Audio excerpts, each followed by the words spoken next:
इथं चांगल्या चांगल्या नेत्यांची इंडिकेटर लागली. भुजबळ नेमकी सत्तेत की विरोधात? अजित पवार की शरद पवार? छगन भुजबळांना नेमके हँडल कोण करतं? इथं सरकार कोलमडेल अशी परिस्थिती भुजबळांनी निर्माण केली. हा माणूस पवारांचा तर नाही ना.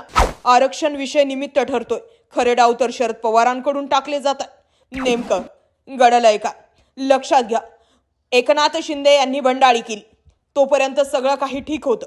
महाराष्ट्रामध्ये राजकीय वातावरण दूषित झालं नव्हतं आणि सामाजिक प्रश्न मोठ्या प्रमाणावर घडले नव्हते. पण बघता बघता अजित पवारांनी ज्यावेळी राष्ट्रवादी काँग्रेस फोडली आणि शरद पवारांशी थेट पंगा घेतला, तिथून पुढे मात्र महाराष्ट्रातील राजकीय वातावरणही आणि सामाजिक वातावरणही अस्थिर झालं असं म्हटलं जातं. ज्यावेळी शरद पवार हे विरोधामध्ये असतात त्यावेळी जातीपातीचं राजकारण मोठ्या प्रमाणावर घडलं जातं किंवा घडवून आणलं जातं. आत्ताचाच विषय घ्या ना. मनोज जरांगे पाटलांचा गेल्या 7 महिन्यांपासून आरक्षणाचा विषय सुरू झाला. तो इतक्या लांबलाय की आता तो संपण्याचा विषयच राहिला नाही. ते करता करताच लगेच दुसरा समाज आक्रमक झाला, म्हणजे ओबीसी समाज, आणि तो विषय भुजबळांनी लावून धरलाय. कोणीही सरेंडर करायला तयार नाही आणि कोणीही थांबायला तयार नाही. छगन भुजबळांना समजतंय आपण सरकारमध्ये, भुजबळांना हेही समजतंय आपण कॅबिनेट मंत्री, भुजबळांना हेही समजतंय की आपले जे प्रश्न आहेत ते मंत्रिमंडळ बैठकीमध्ये, अधिवेशनामध्ये किंवा थेट सरकारपाशी मांडले गेले पाहिजे. त्यासाठी सभा घेणं किंवा एकमेकांवरती अरेतुरेची भाषा करण्याची गरज नाहीये.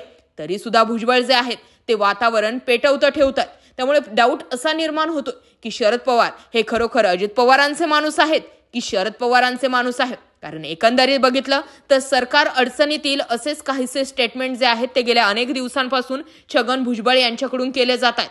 आता सुद्धा भुजबळांनी अशी परिस्थिती निर्माण करून ठेवली की इकडे आड आणि तिकडे विहीर. यावरती अजित पवारांना सुद्धा काहीसं बोलता येत नाही. आता ओबीसी एल्गार मोर्चाचंच उदाहरण घ्या. अहमदनगरमध्ये हा एल्गार मोर्चा पार पडला. यावेळी ओबीसी समाजाचे नेते आणि कॅबिनेट मंत्री असलेले छगन भुजबळ यांनी स्फोटक भाषण केले. सरकारच्या आदेशावरून सुरू करण्यात आलेली मराठा समाजाची सर्वेक्षणाची मुदत ही शुक्रवारी संपली. प्रशासनातर्फे 90% सर्वेक्षण पूर्ण झाल्याची माहिती देण्यात आली आहे. अशातच भुजबळ यांनी मात्र या सर्वेक्षणावर मोठं प्रश्नचिन्ह उपस्थित केलंय.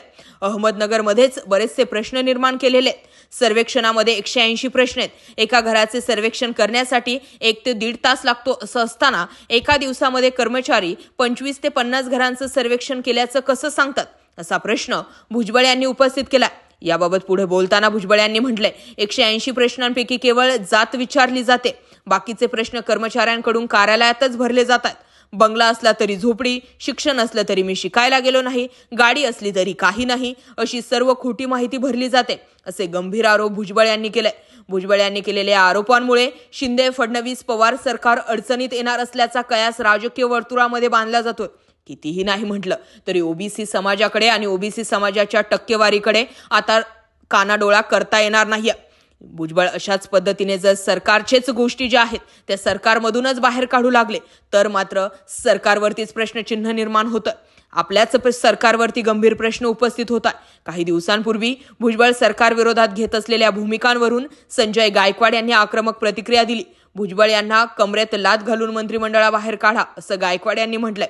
अशातच भुजबळ पुन्हा एकदा सरकार विरोधात भूमिका घेत आहेत. आपल्या सरकारतर्फे करण्यात येणाऱ्या सर्वेक्षणावर प्रश्नचिन्ह उपस्थित करतात आणि त्यामुळे मंत्रिमंडळामध्ये भुजबळ एकाकी पडणार असा प्रश्न सुद्धा उपस्थित केला जातो. तर दुसरीकडे भुजबळ हे काय अजित पवारांचे नाही, हे परमनंटली शरद पवारांचाच माणूस आहे आणि फक्त सत्तेमध्ये येऊन अजित पवार यांचाच गेम करण्यासाठी आता शरद पवारांच्याच म्हणण्यावर भुजबळ काम करतायत अशी चर्चा सुरू झाली.